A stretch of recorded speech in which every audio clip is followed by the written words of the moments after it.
Uma das ordens mais antigas da Igreja, os jesuítas têm como norte a trajetória de Santo Inácio de Loyola. Os padres jesuítas tiveram um papel fundamental na Igreja Católica. Foram eles os responsáveis por catequizar povos e nações inteiras. Quer dizer, levar a outras pessoas a experiência de Deus.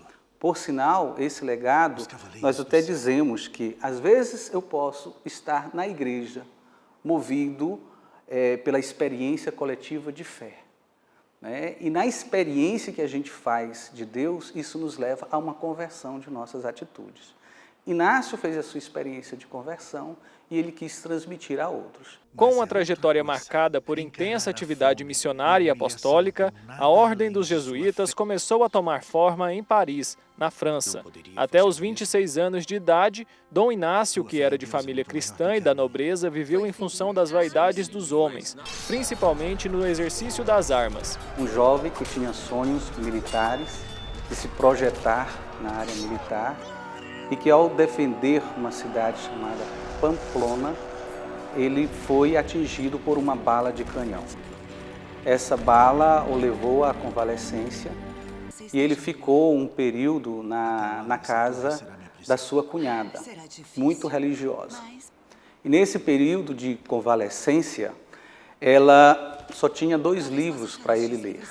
Livro dos Santos e um livro sobre a história de Jesus. Então, no ócio dele, nesse período de convalescência, Inácio começou a ler este livro.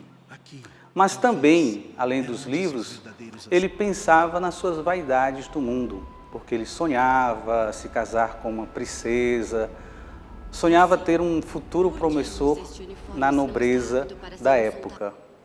E ele foi percebendo que nesse período de convalescência, quando ele pensava na vida dos santos e quando pensava na sua carreira militar de nobre, ele saboreava mais, gostava mais ou permanecia mais contemplando a experiência desses santos, imaginando a vida deles, né, e também a experiência de Jesus. Já recuperado e com forte desejo de mudança, Inácio partiu rumo a Jerusalém.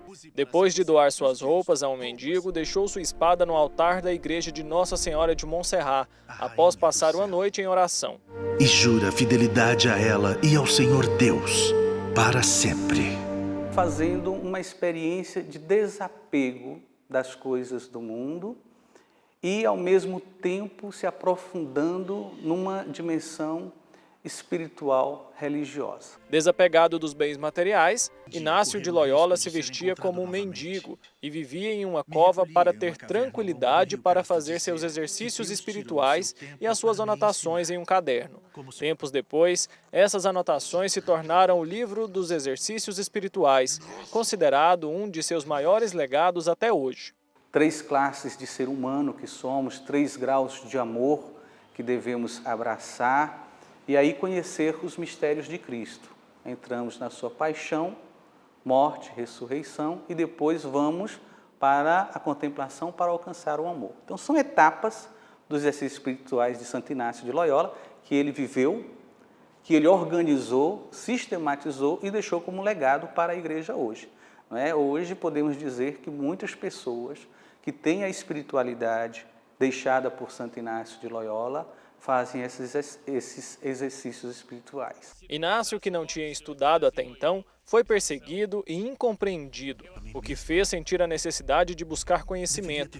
Por isso, decidiu estudar filosofia e teologia em Paris, onde agrupou colegas a quem passou a chamar de companheiros do Senhor.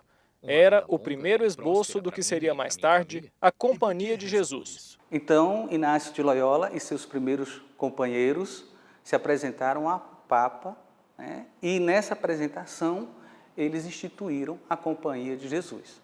E a Companhia de Jesus tem, inclusive, um voto específico ao Papa, em que ele pode enviar o jesuíta onde houver necessidade pelo mundo, não só por um país especificamente. A Companhia de Jesus foi fundada em 1534 em Paris por Inácio de Loyola e 6 companheiros. Eles fizeram votos de se dedicarem ao bem do homem, assim como fez Jesus Cristo.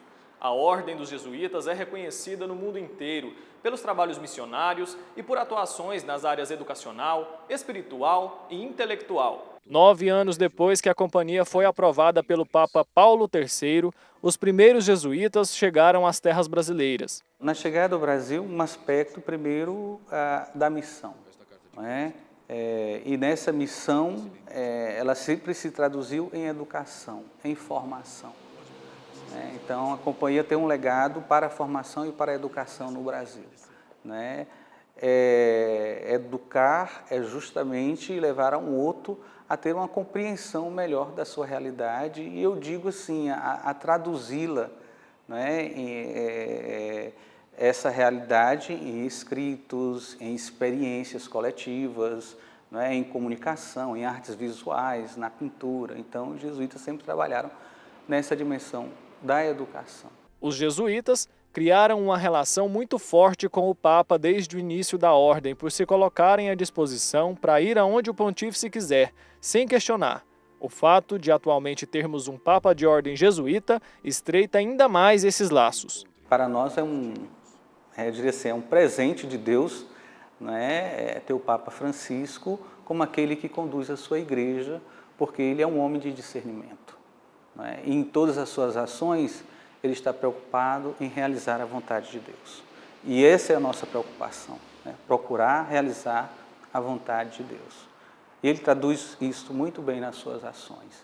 Não é? Ele não se move por ideias, ele se move pela experiência de Jesus Cristo. E aí nós temos que procurar também fazer essa experiência em nossas vidas. Dom Inácio de Loyola pregou o amor ao próximo e abriu mão de tudo o que tinha para seguir os passos e ensinamentos de Jesus Cristo. Agora, contemple o mundo com os meus olhos e me diga o que você vê. Vejo que todas as coisas que existem no mundo foram criadas para mim.